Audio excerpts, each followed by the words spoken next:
jërë ngeen jëf mbokk yi ñu ñuy topp su suñu seen bi di Buzz Total TV manifestation yi fi amoon lu toll ko 79 personnes di ay doomi Guinée ñoom leen rafetlu waat delloo leen sa seenum réew ndax ñooñe dunoo participer woon bokkoon si manifestation yi fi amoon.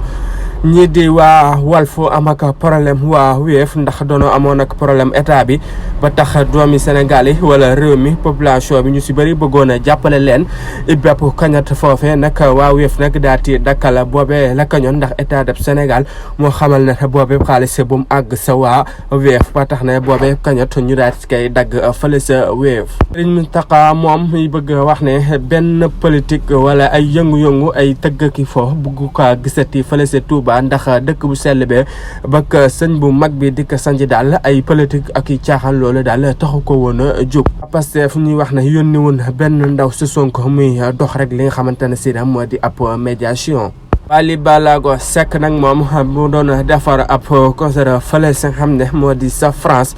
ay nit jógoon bëgg a yàqu loole mais loole mujjul te antu kii di Wally Ballago Seck moom sax ba muy jeexal ma ngay xamle ne rek moom nag Wally bis bu leen ko dugalee si wax ji nag